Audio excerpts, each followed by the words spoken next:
días y bienvenidos a Ampliación de Noticias. Son las 8:08 de la mañana del viernes 24 de mayo. Comenzamos nuestro programa con el que terminamos la semana, Patricia del Río. Así es, Fernando, último día de la semana, que hace una semana movida, para variar, ¿no? Bueno, comenzamos antes de entrevistar al ministro de Comercio Exterior y Turismo con una nota que tiene que ver con lo que está sucediendo en Caraballo. Nos vamos a tomar contacto ahí con nuestra compañera en ese distrito del norte de Lima, Joana Castro. Adelante, Joana. Es Andrea Mezquita la que está en este momento en Caraballo para ver lo que está ocurriendo. En realidad lo que estamos asistiendo es a una marcha que se ha puesto muy violenta de vecinos que con razón, Fernando, están reclamando el servicio de agua y alcantarillado. Si uno revisa a través de los años, en realidad esta población viene marchando desde hace años, más de 8 años viene reclamando. El año pasado también hubo una marcha enorme y en general están ya cansados de no poder contar con un servicio básico. Hemos tenido la semana pasada, además, otra marcha que comprendía más bien a otros, digamos, a los vecinos de Guarochirí, que tomaron la prealé. Es decir, hay en este momento una demanda fuerte de pobladores y vecinos de nuestra ciudad reclamando el servicio de agua potable. No sé si ya tenemos contacto con Andrea Mezquita, que se halla, como hemos dicho, en Caraballo. Andrea, buenos días. Así es, Fernando. De más de 3 ocasiones, manifestantes y policías antimotines se enfrentaron con gases lacrimógenos y piedras. Han afectado niños, adultos y adultos mayores, así que tuvieron que ser atendidos por sus familiares, baldes de agua para que se mojen el rostro, para poder aplacar un poco la sensación de estos gases lacrimógenos. Son más de 1.500 personas que marcharon hasta el kilómetro 21 de la avenida Tupac Amaru en Caraballo, donde nos encontramos prestos para exigir agua potable y alcantarillado. Pero ha sido en este kilómetro esto. Vamos a hablar con uno de los dirigentes. Ustedes van a continuar con hasta la municipalidad de No. La municipalidad no, señorita. Nosotros tenemos la intención de que hay un pronunciamiento ahora del juzgado. Queremos que el presidente de la Corte se pronuncie, o que la jueza Malvina Sarabia se pronuncie. Hay un pronunciamiento sobre ese tema. Pintamos también. Bueno, Patricia, hemos tenido una interrupción, pero hemos comprendido lo esencial. Tú has venido informando sobre el tema desde temprano esta mañana, pero hemos escuchado a uno de los vecinos que nos da cuenta de una demanda presentada ante la justicia. Así es una obra que iba a realizarse, pero como siempre fue impugnada por el que perdió, se fueron a litigio y el asunto no avanza. Así que estamos frente a una demanda, repito, que se está replicando en varios lugares. En el caso de Guarochirí es una obra que debía ser entregada, todavía no se termina, están al 90%, pero Sedapal no logra terminarla. En este caso el asunto es bastante más complicado. Daremos cuenta de este tema a lo largo de la mañana, pero tenemos ya en los estudios de RPP al más joven de los ministros del actual gabinete, el señor Edgar Vázquez, responsable del comercio exterior y del turismo en el Perú. Tenemos varios temas que hablar con usted, el más urgente de los cuales es orientarnos respecto a las consecuencias para nosotros del conflicto, nada menos que entre nuestros dos principales socios comerciales, Estados Unidos por una parte y China por otra. Queremos hablar, sin embargo, también sobre otros temas como el turismo al Perú, porque tengo entendido que hay nuevas cifras y podemos acercarnos a fin de año a los 5 millones, con 5.000 millones de dólares de ingresos por esta actividad. Buenos días, señor ministro. Buenos días a ambos, muchas gracias por la oportunidad de conversar y tener esta posibilidad de poder informar a la población nacional respecto a los elementos de comercio exterior y turismo, como has mencionado. ¿Cómo podemos ubicarnos? ¿Qué es lo que nos corresponde hacer ante un pleito entre dos superpotencias que no nos concierne directamente este pleito, pero que tendrá consecuencias? Y lo estamos viendo ya con la inquietud que se produce respecto de la fábrica más famosa de celulares china, Huawei, que está compitiendo contra las empresas que hasta hace poco eran hegemónicas, vinculadas a los Estados Unidos y a algunos países europeos, y que vende Huawei mucho también en el Perú. ¿Estamos o no ante el riesgo que las sanciones impuestas por Estados Unidos a Huawei puedan perjudicar a los peruanos que de buena fe han comprado esos productos chinos? Bueno, lo primero es que hay que señalar que estamos hablando nada más ni nada menos de la primera y la segunda economía mundiales. Y a su vez son el primer socio comercial, en el caso de China, y el segundo socio comercial, el Perú. El Perú es una economía pequeña dentro del escenario global y altamente integrada. Recuerda que tenemos 19 acuerdos de libre comercio vigentes que nos integran con 53 países en el mundo. En ese escenario, el que dos economías de esa magnitud estén enfrascadas ya desde el año pasado, desde el segundo semestre del 2018, en este conflicto comercial, está generando una serie de impactos a escenario global que, por supuesto, de seguir extendiéndose, definitivamente va a afectar el desempeño de desenvolvimiento de la economía global y, por ende, por supuesto, de economías como la peruana. En ese sentido, nosotros siempre hemos tratado de enviar un mensaje de conciliación y yo he tenido la oportunidad, como les comentaba la semana pasada, de estar en Viña del Mar en la reunión de ministros de Comercio Exterior de APEC, las 21 economías de APEC, donde estaban representantes de la República Popular China y de Estados Unidos, y todos enviando mensajes respecto a la necesidad de que exista una solución cooperativa entre ambos países que pueda ya disipar los temores que existen de poder llegar a una depresión en el escenario global.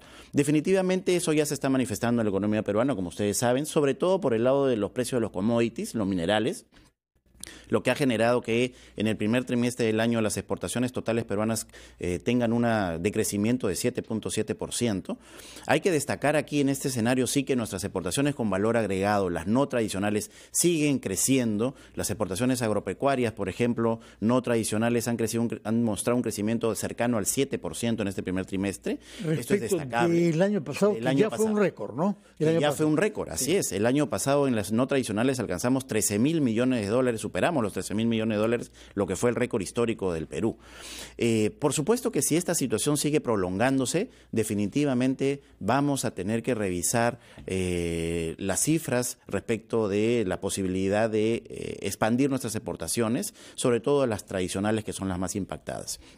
Tú has mencionado el caso de Huawei, pero en realidad este conflicto comercial está involucrando a más de 7.000 líneas arancelarias entre ambos países. Es decir, es de una magnitud mucho mayor. Y eso, por supuesto, he escuchado en algunos comentaristas que señalan que puede ser una oportunidad para el Perú para entrar a suplir a esa oferta que entre China y Estados Unidos se están dejando de comprar.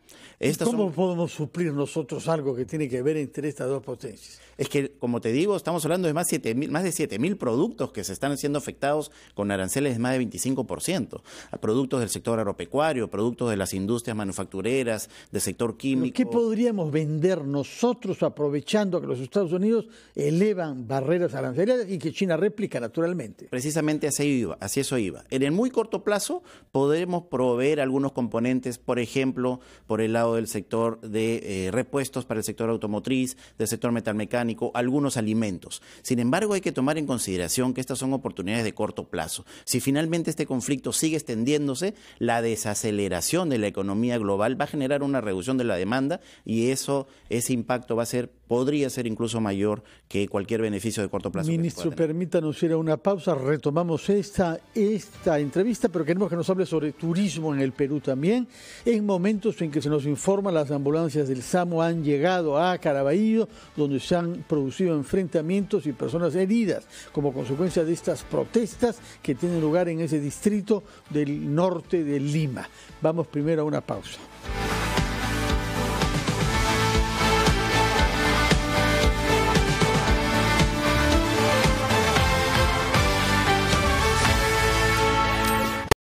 Comunicado de Enel, Engie y Calpa. Grave perjuicio a los consumidores de electricidad. Proyecto de ley de tarifas eléctricas elevaría recibos de luz en 10% para los usuarios domésticos y hasta en 40% para los sectores productivos. De aprobarse el proyecto de ley 2320, presentado por el congresista de Fuerza Popular, Percy Alcalá, se elevaría artificialmente el precio de la energía en el mercado mayorista entre generadores, mercado spot, y al subir este precio, como consecuencia, subirán los recibos de luz de los consumidores, viviendas e industrias. El proyecto impactará en el costo de electricidad para los sectores productivos, entre ellos la pequeña y mediana industria, hasta en un 40%, atentando contra la competitividad del país y generando incrementos de precio en la economía. De forma similar, el incremento en el precio del mercado mayorista representará en los próximos años hasta un 10% de incremento en los recibos de luz de todos los peruanos. Por otro lado, el proyecto de ley plantea elevar el límite de consumo para que los clientes puedan optar por ser libres o regulados, de 200 kilowatts a 1000 kilowatts, con lo cual muchos comercios, así como pequeñas y medianas industrias, no podrán acceder a precios competitivos. Este proyecto de ley ha sido observado por diversas instituciones, entre ellas el Ministerio de Energía y Minas, o Sinergmin, Sociedad Nacional de Industrias, así como diversos agentes del sector.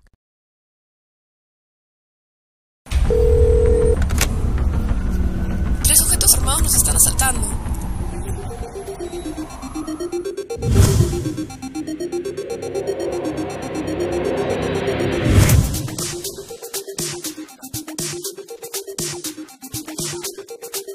Cuando estés lejos de sentirte seguro, contacta al Rotafono, la línea de ayuda más efectiva.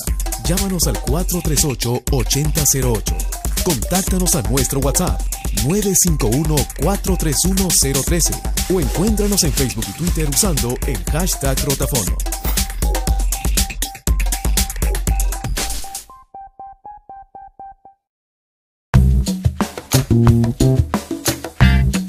Si tienes un negocio propio, es muy importante que te formalices. Las ventajas de la formalización son muchas. Entre ellas es que podrás empezar a generar un historial crediticio. Si no estás formalizado, no podrás tener acceso a préstamos que te generen un capital de trabajo. Y poco a poco, tu negocio no será ni escalable ni sostenible. Lo importante de esto es que siempre pensemos en formalizarnos. Esto tampoco es para que te asustes, porque vas a empezar a pagar impuestos y esos impuestos van a salir de los ingresos que tú tienes hoy día. Para esto tienes que asesorarte en el Ministerio de la Producción y en otras instituciones que van a formalizarte muy barato. El establecer una empresa, el poder crear una empresa muchas veces no te cuesta más de 500 soles. Infórmate y formalízate lo más pronto que puedas. Son las 8:20 de la mañana, estamos conversando con el ministro de Comercio Exterior y Turismo, el señor Edgar Vázquez, que ha venido a darnos en primer lugar una buena noticia, es decir, que el conflicto comercial entre Estados Unidos y China puede incluso, según usted, ser beneficioso para las exportaciones peruanas. Bueno, en el corto plazo pueden darse algunas oportunidades, por supuesto, como mencioné, en ciertos sectores. Sin embargo, hay que hacer un monitoreo constante porque si este conflicto sigue extendiéndose, definitivamente la economía global podría entrar en una etapa de desaceleración muy fuerte en el cual todos los países del mundo nos veríamos afectados. Por eso es importante siempre hacer un llamado a ambos países amistoso, porque son nuestros dos principales socios comerciales, de que es necesario mantener la línea de comunicación, las conversaciones cooperativas para llegar a una pronta solución en este conflicto. Bueno, otro sector productivo importante en el Perú es el turismo. Se prevé que este año, si las cosas siguen como hasta ahora y no hay perturbaciones en el camino, podremos acercarnos a los 4.600.000 turistas, batiendo un récord. Yo recuerdo el tiempo, que no es muy lejano, en donde aspiramos a tener 1 millón por año. Ahora estamos acercándonos a los 5 millones.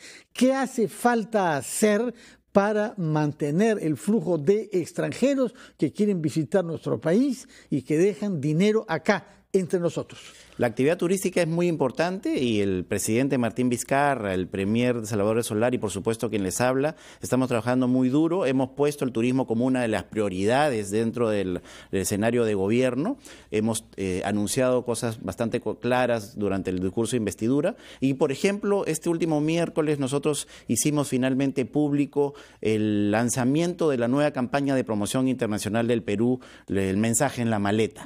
Con esto estamos rompiendo un silencio comunicacional que veníamos arrastrando desde junio de 2018. Ustedes saben que salió una ley que impidió las comunicaciones del Estado peruano. La ley Mulder. Esto tuvo impacto seguro en la comunicación interna, pero también la tuvo, en nuestro caso, en la comunicación internacional. ¿Qué consiste la campaña? La campaña es un video que se ha filmado en el aeropuerto de Miami, una maleta que, digamos, está brandeada con Machu Picchu y que, bueno, tiene un control remoto con un mensaje que va llamando a los turistas que van pasando, genera su inquietud, hacen una interacción, le hace digamos, lo hace remembrar si le está faltando algo, si alguna vez ha sentido que necesita estar en otro lugar, y luego le dice, ese lugar es el Perú, abre la maleta, encuentra que le regalamos un pasaje para que venga a visitar el Perú, los rostros de emoción de las personas que estuvieron involucradas, y obviamente genera con el mensaje que va a brandear la campaña, que es el Perú, el país más rico del mundo. Esta campaña la hemos llevado en una marcha blanca en América Latina primero, en Argentina, Chile, Ecuador, Colombia, México. En sus primeros 6 días logramos 600,000 visitas. Hay un incremento en las vistas de las redes sociales de la marca Perú de más de 500%. Es increíble lo que ha ocurrido, y tenemos un incremento en el número de seguidores de la marca Babies por encima del 50%. Esta campaña está diseñada para lanzarse en Estados Unidos, y es lo que vamos a hacer en los siguientes días. ¿Cómo hacemos para... es un problema mundial, lograr ofrecer zonas turísticas sin generar una suerte como de tráfico imposible de manejar de personas? Hoy día han muerto 5 personas en el Everest porque están haciendo cola para llegar a la cima. Las fotos son impresionantes. El Everest, atasco en el Everest. La gente hace cola para llegar a la cima y, claro, si te demoras mucho te mueres de frío. Eso es lo que pasa cuando estás en la montaña. Cuando uno va a Machu Picchu siente lo mismo. Los trenes atiborrados, los buses atiborrados, los hoteles atiborrados. Entonces, Cusco no, el Valle no, pero Machu Picchu sí. ¿Y cómo hacemos para fomentar el turismo sin generar una suerte de experiencia desagradable, que es tener que estar esperando para cada servicio 1, 2, 3 horas? Lo que ha mencionado es completamente cierto. Es un fenómeno mundial. Si uno va a Europa, por ejemplo, el Coliseo Romano o la propia Torre Eiffel en París. Tratar de ver la Fontana de Trevi, por poco no tienes que caminar encima de la cabeza de un montón de gente, ¿no? Es increíble la cantidad. El turismo, lo que mueve a escala global, es muy importante. Y es cierto. Tenemos que trabajar en un manejo cada vez más innovador y apropiado de todos los recursos turísticos que tenemos, incluyendo Machu Picchu, por supuesto Cuelap, y todo lo que queremos lanzar con Choquequirao y otros espacios.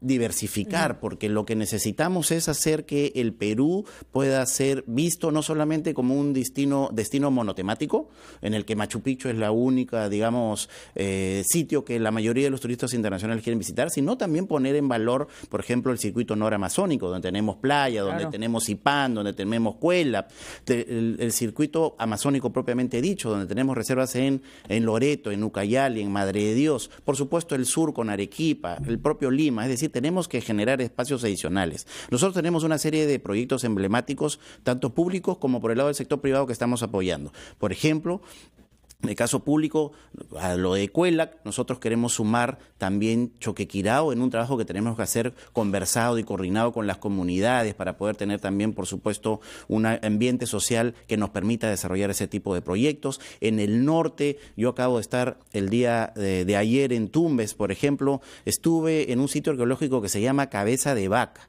que es impresionante el potencial que tenemos ahí. Es el punto final de la ruta del Capañá costero.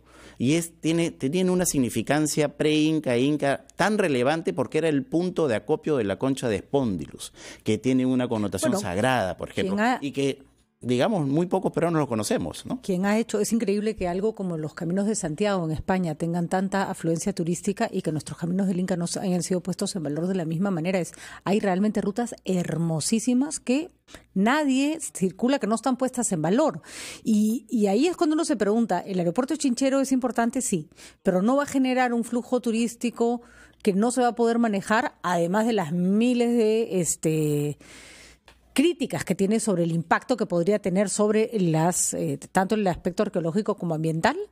Bueno, hay que empezar diciendo que el aeropuerto de Chinchero es una infraestructura de interés nacional. Hay que ser sinceros, el aeropuerto Velasco Astete tiene un límite y ha quedado en el medio de la ciudad. Se nota, además, uno va a Cusco y no tiene ni dónde pararse, ¿no? En el aeropuerto. Tenemos que desarrollar una infraestructura que está a la altura de las circunstancias. Yo, por supuesto, he estado al tanto de la información que se ha estado circulando respecto a este proyecto. Sé que hay muchas dudas, pero también quiero dar un mensaje de tranquilidad. Se han llevado adelante los estudios arqueológicos. La información que tenemos en estos momentos, oficial, técnica, es que no existen restos arqueológicos en los terrenos que van a servir para la construcción del aeropuerto. Y por supuesto, se ha destinado además el acompañamiento de monitoreo arqueológico durante el movimiento de las tierras para evitar que si se encuentra un hallazgo subterráneo de algún resto, podamos, por supuesto, tener el debido cuidado y preservarlo, no solamente para ponerlo en valor, sino para futuras generaciones. Pero al día de hoy no hay ni detectado con estudios técnicos ningún recurso arqueológico. Bueno, pero también hay que... No quiero fomentar que nadie destruya nada, pero por ejemplo por Ollantaytambo, no sé cómo estará el asunto ahora, la última vez que fui, que fue hace bastantes años, pasan los buses, los camiones que vienen desde la selva por el medio de la ciudad de Ollantaytambo, que es una ciudad inca maravillosa, porque no se podía hacer una vía de avituallamiento porque había un andén. Entonces, en Cusco probablemente es un sitio donde se va a tener que privilegiar algunas cosas en virtud de otras, o sea, porque vamos, ministro, donde uno hace un hueco encuentra un resto arqueológico. Estamos en un país realmente rico en cuanto a su cultura milenaria y por ende, como mencionas, ¿no? Uno levanta a veces una piedra y puede encontrar un resto arqueológico. De todas maneras. En el caso del Cusco, además, hay una problemática especial. Por supuesto, es una joya que tenemos y que tenemos que ser más innovadores y creativos en cuanto al manejo de los distintos destinos. Ollantaytambo, yo también he tenido la posibilidad de visitarlo tanto por trabajo como por turismo en su momento, y es cierto, o sea, ya los espacios están generando una situación de insatisfacción posiblemente por parte de la experiencia turística. Entonces tenemos que trabajar con las autoridades locales también. ¿Qué cosa, porque el tiempo nos gana, ministro, qué se espera como impacto para el turismo de los Juegos Panamericanos, que ya los tenemos dentro de menos de 2 meses? Así es, y hemos hecho el lanzamiento de la página de Lima 2019, en donde estamos poniendo una serie de información muy importante para los atletas, los paraatletas y los visitantes en cuanto a rutas turísticas, gastronomía, eventos culturales, etcétera. Esa página está de libre acceso, también por supuesto para beneficio de todos los peruanos. Estamos hablando de que van a llegar cerca de 8.000 atletas y cerca de 2.000 paraatletas, junto con una cantidad de equipos técnicos y visitantes y turistas que van a superar los 100.000 visitantes durante los Juegos Panamericanos. Hay que estar preparados acá como en el Everest, creo también, una cantidad de gente en Lima. Yo me quedo impresionada. Por favor, les pido a las personas que miren, va a estar en nuestra página web, la nota, por supuesto, está en redes sociales, para que entendamos la magnitud de lo que es el turismo. Se ha vuelto una industria maravillosa, pero además también manejable. Hay muchísima gente en el mundo con capacidad adquisitiva y viajar se ha puesto de moda. Pues ahora es mucho más fácil viajar, ¿no? Y hay que seguir haciendo los esfuerzos por innovar, por establecer rutas que permitan diversificar y en el caso del Perú, por supuesto, por generar nuevos espacios de visita en otras regiones. No llevar a todos a Machu Picchu, a todos a Machu Picchu. Y muy rico. Antes de que suene la media hora, ¿qué va a pasar con nuestros intercambios comerciales con el Reino Unido si se concreta su salida de la Unión Europea? Que ya no sabemos qué va a pasar. Parece que ha renunciado la primera ministra Theresa May, resultados electorales pésimos el día de ayer en las elecciones europeas, que ellos, como hacen todo diferente que el resto, las tienen el jueves y no el domingo como los otros 27 países. ¿Qué va a pasar con Gran Bretaña y el Perú? Acá tenemos una muy buena noticia, Fernando. Yo hace 1 semana y media tuve la posibilidad de estar en Quito, Ecuador, en donde hemos firmado el acuerdo de continuidad comercial entre Perú, Colombia y Ecuador, junto con el Reino Unido e Irlanda del Norte. Con eso, nosotros estamos dando tranquilidad y seguridad de que los flujos comerciales, una vez que el Reino Unido salga de la Unión Europea, no van a tener ningún quiebre, ninguna brecha. El Reino Unido es muy importante para la agroindustria peruana, que ha venido creciendo de una manera importantísima, con uvas, arándanos, mandarinas, espárragos, entre otros, y que ha generado un movimiento comercial solo en ese rubro mayor a los $200 millones. Es muy importante para nosotros y nosotros con esa firma de ese acuerdo comercial que va a permitir la continuidad de las relaciones, estamos asegurando evitar algún quiebre. Ministro Edgar Vázquez, responsable del Comercio Exterior y el Turismo del Perú, muchas gracias por sus explicaciones. Daremos seguimiento a todos estos temas y lo invitamos después de los Juegos Panamericanos para ver si estuvimos a la altura de la demanda de estas 100.000 personas suplementarias que dice que van a llegar a nuestra capital con motivo de los Juegos Panamericanos y los Panamericanos. Mucho gusto. Muy buenos días. Hacemos una pausa y regresamos.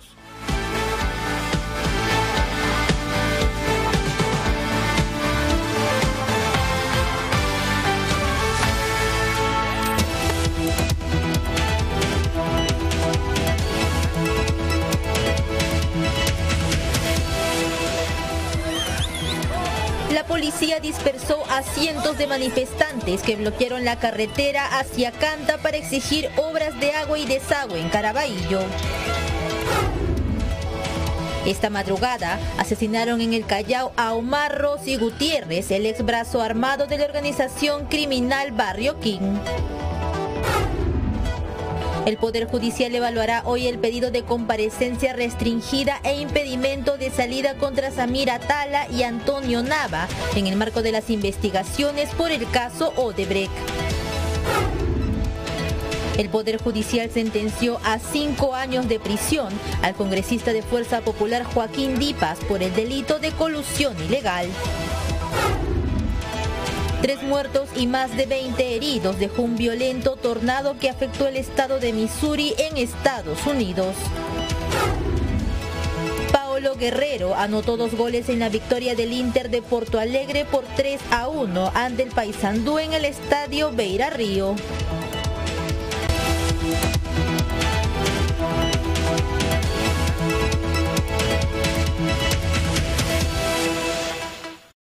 RPP, confianza por todos los medios.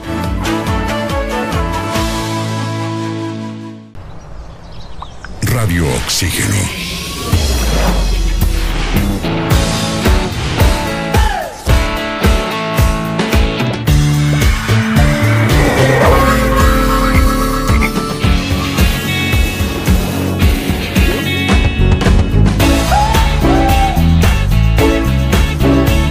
Vemos el mundo diferente porque respiramos música. Radio Oxígeno, clásicos del rock and pop. 3 sujetos armados nos están asaltando.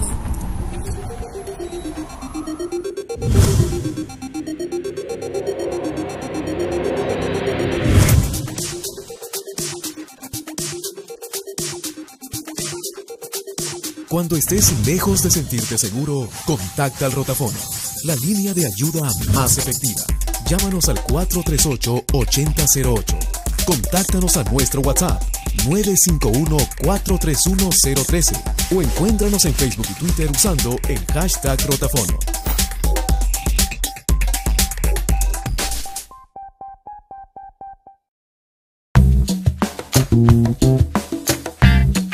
Si tienes un negocio propio, es muy importante que te formalices. Las ventajas de la formalización son muchas. Entre ellas es que podrás empezar a generar un historial crediticio. Si no estás formalizado, no podrás tener acceso a préstamos que te generen un capital de trabajo. Y poco a poco, tu negocio no será ni escalable ni sostenible. Lo importante de esto es que siempre pensemos en formalizarnos. Esto tampoco es para que te asustes, porque vas a empezar a pagar impuestos y esos impuestos van a salir de los ingresos que tú tienes hoy día. Para esto tienes que asesorarte en el Ministerio de la Producción y en otras instituciones que van a formalizarte muy barato. El establecer una empresa, el poder crear una empresa muchas veces no te cuesta más de 500 soles. Infórmate y formalízate lo más pronto que puedas.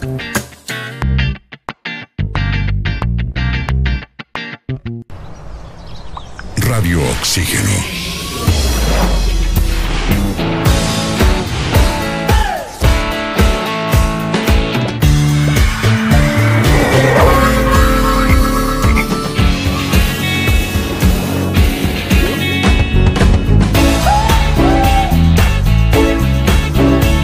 Vemos el mundo diferente porque respiramos música.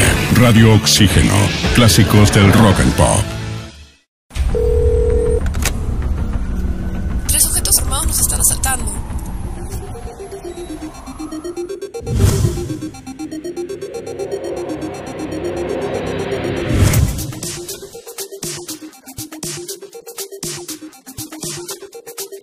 Cuando estés lejos de sentirte seguro, contacta al Rotafono, la línea de ayuda más efectiva.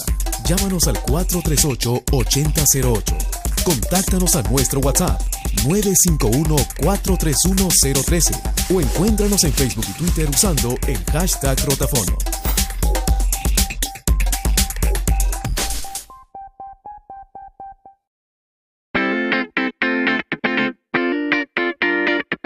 Si vas a solicitar un préstamo, lo importante es que lo hagas en instituciones del sistema financiero formal. Estas instituciones te dan la garantía que tú necesitas.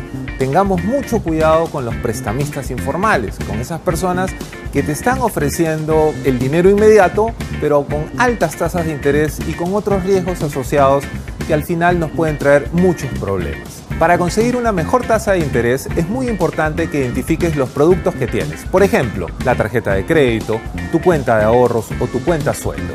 Si tienes los 3 productos en una sola institución, vas a poder conseguir unas tasas más bajas y un interés que más te convenga. Si no los tienes, pues estás a tiempo para poder unificarlos y poder conseguir ese préstamo que tanto quieres.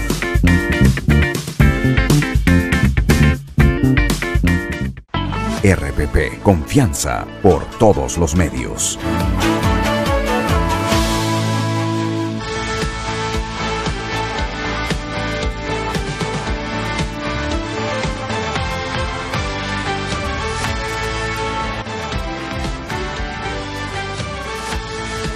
Son las 8:38 de la mañana. Antes de hablar con la ministra de Salud, que acaba de regresar de Ginebra, de una reunión de la Organización Mundial de la Salud, nos vamos a Caraballo una vez más y le damos la palabra ahí a nuestra compañera Andrea Amezquita. Te escuchamos en todo el Perú, Andrea. Gracias, Fernando. Estoy junto con la señora Ana Bermúdez. Ella sacó su sartén y su mazo para hacer ruido en la protesta por agua para su zona. Ella es vecina del Olivar 5 de Caraballo, un asentamiento humano ubicado a 2 horas de Lima. Lleva 15 años sin agua. Los hilos están rebalsando, nos dice, y el aguatero les cobra lo que le conviene. Señora, ¿cuánto gasta al día por agua? Por agua estamos gastando por un promedio de 10 soles a 15 soles. ¿Y usted trabaja en qué? En casa trabajamos. ¿Realmente le alcanza? No los alcanza, por eso que tenemos que salir todo y a veces no se puede, pues tratamos de solucionar y buscar el trabajo, pero ¿qué pasa? Que no tenemos agua, no tenemos nada, no tenemos hasta ni una movilidad, quiere entrar adentro por la tierra. ¿Le han dado ya enfermedades? ¿Ha tenido que sufrir eso usted y sus hijos por el problema del agua? Ajá, sí, infecciones por el agua, porque el agua, nosotros utilizamos silo y sacamos el agua de un pozo, entonces de ese previene la enfermedad, porque verdaderamente estamos tomando agua de los silos. De los silos, señora. Ahora han anunciado una nueva movilización para seguir protestando por el agua. ¿Usted va a volver a salir a las calles? Sí, tenemos que volver a salir para luchar por nuestros hijos, para el bienestar de nuestros hijos, porque en realidad hay ancianos que verdaderamente necesitan, ya que no los hacen caso, mayormente que le hagan por los niños. Hay niños, bastante niños hay que toman ese agua. Señorita. Bien, señora Ana, muchísimas gracias por contarnos su historia. Ella es una de las más de 1.500 personas que han marchado hoy por la carretera Canta Lima, en la avenida Tupac Amaru, kilómetro 23. Ya estamos porque la población ya está retrocediendo tras llegar a un acuerdo y esperar el pronunciamiento de las autoridades sobre su problema de agua y alcantarillado. Fernando, adelante. Muchas gracias, Andrea, por esta información que nos permite hablar con la ministra de Salud, comenzando antes de hablar de temas generales o un tema concreto. No hay salud pública posible en un país en donde los ciudadanos no tienen acceso al agua potable. Esto es un escándalo particularmente contra niños y contra personas de edad. Buenos días, señora ministra Zulema Tomás. Buenos días, Fernando. Buenos días, Patricia. Buenos días a todo el público que nos está viendo, y efectivamente no puede hablarse de salud pública si no tenemos agua. Y es por eso que el gobierno el año pasado, por ejemplo, ha comenzado a implementar agua, saneamiento en varias regiones del país. Y no solamente hablamos de saneamiento en viviendas, sino que hemos comenzado a hacer el año pasado 800 plantas de tratamientos para agua y este año estamos proyectados a 1.200 plantas de tratamiento, porque no solamente estamos viendo en las poblaciones que es falta de agua, sino qué tipo de agua tiene que consumir la población. Y hacia eso estamos enfocados. El gobierno, dentro de sus prioridades y sus lineamientos, está el desarrollo social y bienestar de la población y efectivamente dentro del bienestar está el saneamiento público. Ojalá que tengamos resultados tangibles en esa materia, porque esta protesta de Caraballo es una realidad y totalmente justificada. Señora Tomás, usted ha estado en Ginebra en una reunión con 194 otros ministros de salud del mundo, algunas autoridades también, como la reina de España. Se le ha felicitado, tengo entendido, porque finalmente el Perú dispone de una ley de salud mental que ha sido publicada ayer en el diario oficial El Peruano, fruto de más de 2 años de trabajo parlamentario, me parece impulsado principalmente por el congresista Jorge del Castillo. Explíquenos, por favor, qué recursos nuevos tenemos en el Perú para que compatriotas que tienen problemas mentales no se hallen en las calles deambulando sin ninguna protección. Quiero señalar lo siguiente. Efectivamente, vengo de la Organización Mundial de la Salud de Ginebra, donde no solamente se nos ha felicitado, en este caso como ejemplo de la salud mental que ha sido preparado por muchos años rezagados. El Ministerio de Salud ha estado presentando propuestas y finalmente todas las bancadas por unanimidad lograron proyectar esta ley para que luego el presidente de la República, finalmente, pensando lo que es el bienestar de la población, se firma ayer la ley 30947 de salud mental. ¿Qué tenemos que ver en estos artículos? En primer lugar, que toda persona tiene derecho a la dignidad y a un tratamiento de salud mental. Salud mental que nosotros tenemos en la actualidad más de 103 centros de salud mental comunitario. ¿Qué quiere decir? Que antes contábamos con solo hospitales psiquiátricos, Larco Herrera, Emilio Valdizán, el Instituto Noguchi. Ahora tenemos hoy 103 centros de salud mental comunitario que se encuentran 37 en Lima Metropolitana y el resto se encuentra en todas las regiones del país. ¿Qué quiere decir? Que hay personas que para ir a un hospital era estigmatizado ir al psiquiatra. En cambio, en estos centros de salud mental comunitario van a tratarse porque hay psiquiatras, hay psicólogos y no solamente hay este aspecto, sino que hay rehabilitación. Esta ley tiene por ende prevención, promoción, tratamiento y rehabilitación, engloba todo el sistema, pero lo otro que conforma esta ley, que es de verdad un derecho humano que es prevalente en todo ser humano, es que ahora el paciente con salud mental tenemos que darle íntegramente su tratamiento cuando lo requiera, no necesariamente hospitalizar en centros como antes se les conocía como manicomio. Ya no existe eso en el Perú porque ahora hay centros de salud mental comunitario. Este año vamos por 159 centros de salud mental comunitario. Y el otro punto importante es que recuerden que ningún seguro privado cubre o cubría un trastorno mental. Cubría hasta ayer. Desde la vigencia de la ley, los seguros privados están obligados a cubrir todas las patologías de salud mental más el tratamiento y su rehabilitación. Entonces, esto es algo muy, muy bueno porque todos tenemos derecho a este tratamiento. Más aún nosotros como Estado. El Seguro Integral de Salud también teníamos determinadas patologías y determinados tratamientos. Ahora es cubierto totalmente por el Seguro Integral de Salud. Normalmente estas leyes ayudan, dan el marco legal, pero se necesita también varias cosas. Voluntad, se necesita sensibilidad. Recuerdo hace un tiempo, el año pasado, tuvimos un caso que fue terrible. Una ciudadana, una chica joven, encontró deambulando por la calle a una persona con claros síntomas de problemas mentales. Un chico joven que estaba totalmente perdido, lo llevó a la Herrera y no se lo quisieron recibir, ¿no? Y le dijeron, no, nosotros no recibimos Primero lo llevó al Hospital Santa Rosa y le dijeron, bueno, esta persona tiene problemas de salud mental. Entonces lo llevó a la Herrera. Imagínense todo el trabajo que se dio esta muchacha. Y cuando llegó a la Herrera le dijeron, no lo podemos recibir, no, lléveselo. lléveselo como si fuera su responsabilidad, ¿no? Y ahí fue que llamó a RPP y yo recuerdo cuando hablé con el director del Arco Herrera y le digo, pero señor, por ejemplo, ahí nomás, en la Costa Verde, a unos cuantos pasos de su institución, hay un enfermo mental que vive entre las piedras. Me dijo, sí, pero nosotros no recogemos enfermos mentales. Doctora, yo me he cruzado en el centro de Lima con una chica de hace poco, de unos 25 años, claramente con un problema de salud mental, caminando totalmente desnuda por la calle, y la gente le pasa al costado, incluidos los serenos. Entonces, ¿cómo hacemos para que esa ley se traduzca en no ver a gente con problemas de salud mental deambulando por la calle sin que a nadie le importe? Patricia, eso ha ido mejorando en el proceso, pero tienes razón. Tenemos dentro de nuestras banderas de la política del Ministerio de Salud está la humanización de la salud. Y dentro de la humanización está el buen trato, está la oportunidad, el tratamiento y la oportunidad que llegue el paciente y sea atendido inmediatamente. Por ejemplo, cuando hablamos de salud mental, efectivamente, los hospitales no hospitalizaban a los enfermos mentales. Ahora, cuando se trate de emergencia, se va a hospitalizar, pero recordemos que ahora con esta ley van a poder acceder al tratamiento, van a tener accesibilidad a un tratamiento carísimo que antes no lo tenían, porque gran parte del tratamiento psiquiátrico o psicológico, sobre todo psiquiátrico,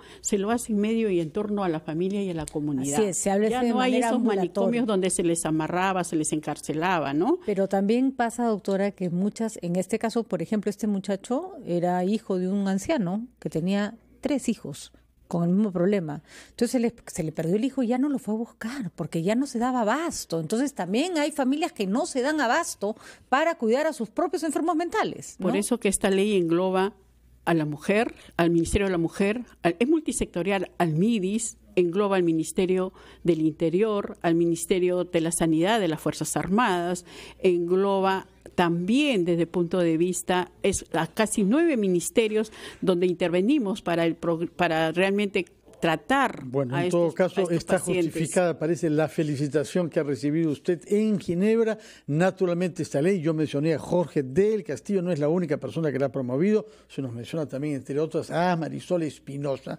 a la congresista Saavedra, y sin duda otras personalidades. Temas sobre los cuales no ha sido felicitada sin duda es la situación de la anemia en el Perú. Hablaremos sobre eso después de la pausa, así como los esfuerzos por adaptarnos al cambio climático y el impacto que él tiene sobre la salud pública. Hacemos una pausa, retomamos la entrevista con la ministra de Salud. Caja Huancayo. Un día como hoy llega gracias a Universidad Continental, la universidad de la Cuarta Revolución Industrial, con el ecosistema digital más completo para el aprendizaje.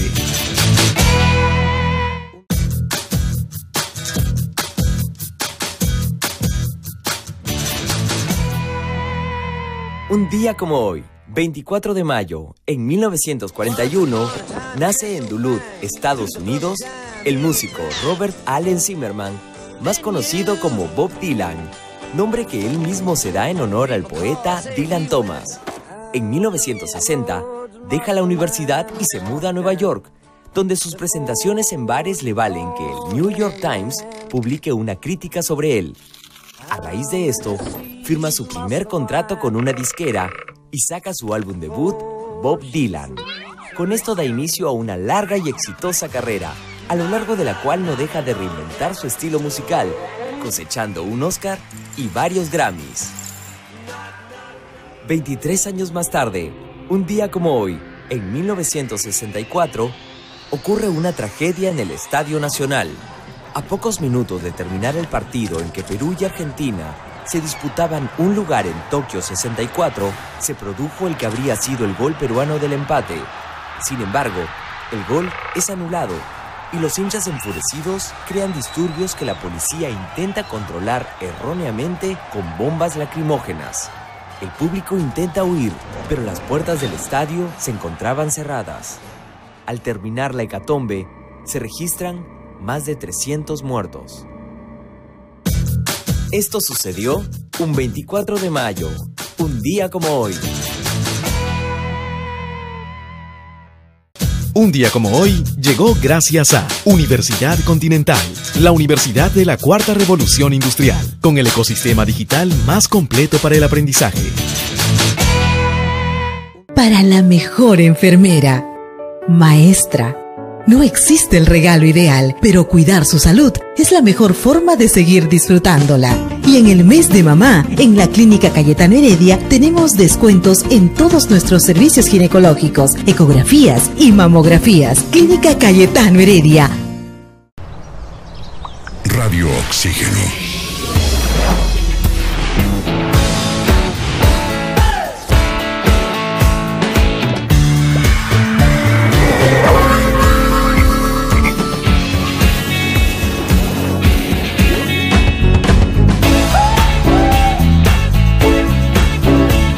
Vemos el mundo diferente porque respiramos música.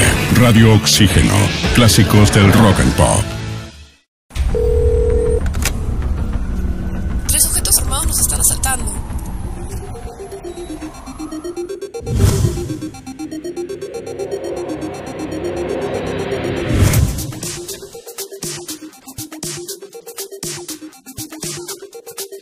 Cuando estés lejos de sentirte seguro, contacta al Rotafono, la línea de ayuda más efectiva. Llámanos al 438-8008. Contáctanos a nuestro WhatsApp 951-431-013 o encuéntranos en Facebook y Twitter usando el hashtag Rotafono.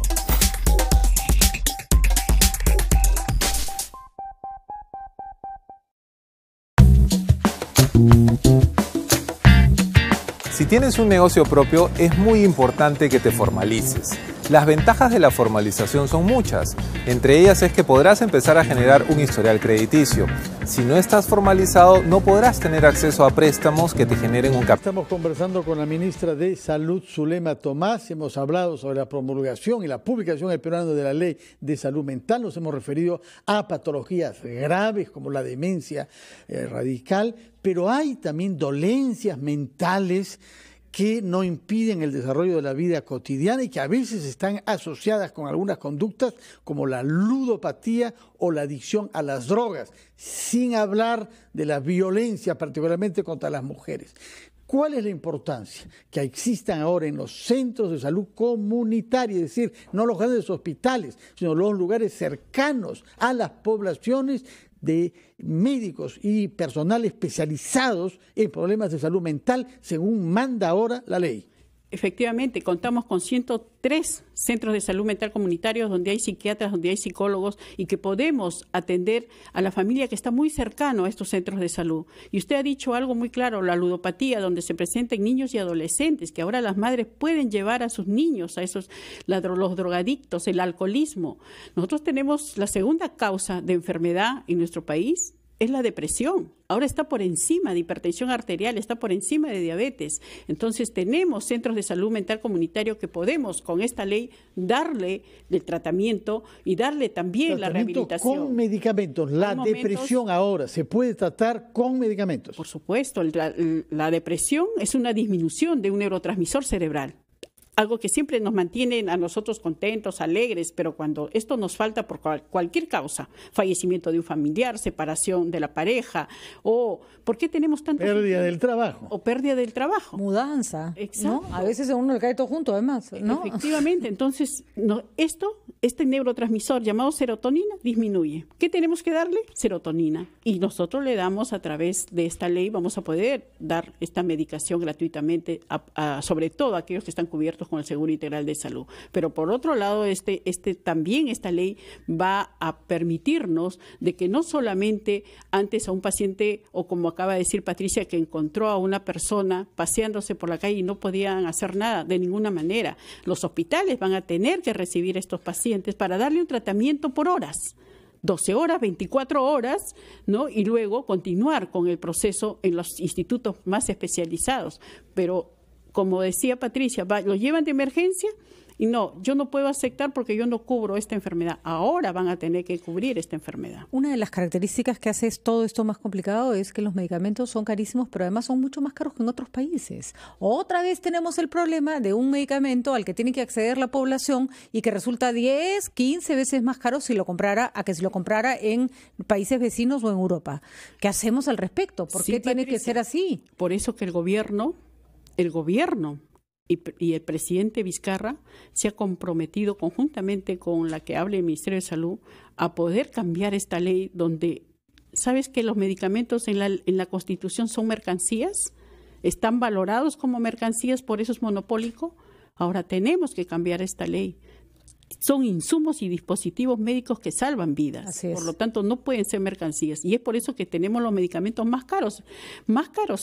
Y eso no puede hemos continuar. Hablado sobre aquello sobre lo que ha sido usted felicitada. Hablemos de lo otro, señora. Los índices de la anemia en nuestro país. ¿Cómo puede ser que un país que ha mejorado su infraestructura hospitalaria y educativa tenga los índices que tiene, que son escandalosos, sobre todo en algunas regiones como Puno?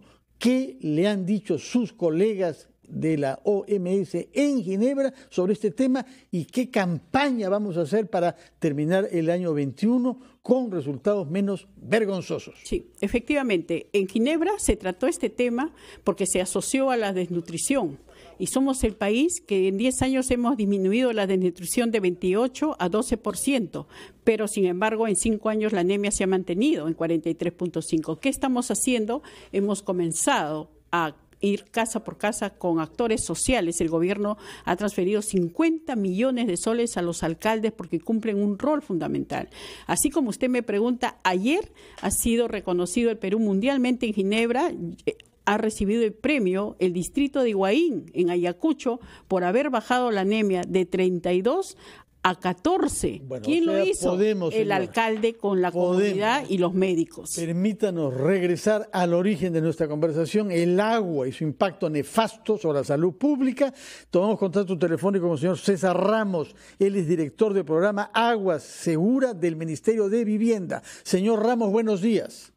Muy buenos días. Explíquenos, por favor, ¿por qué hemos llegado a esta situación de descontento agudo en Caraballo?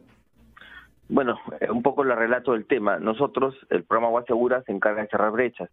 Nuestro propósito es ejecutar proyectos para justamente eso. El año pasado, a mediados de año, convocamos un proceso para poder atender el esquema Caraballo, para elaborar el expediente técnico y obviamente poder ejecutar la obra. El pasado año, en octubre, se dio la buena pro, que significó firmar contrato en los primeros días de enero. Sin embargo, la empresa que quedó en segundo lugar interpuso un recurso de apelación. Eso derivó en que el Tribunal de Apelación dio la razón y indicó que el segundo debiera ser el primero. Sin embargo, el primero apeló o interpuso una acción de amparo ante el Poder Judicial, suspendiendo esa buena pro y nos ha detenido esa situación. Nosotros somos, igual que la población, afectados y hemos interpuesto a través de la Procuraduría una acción para que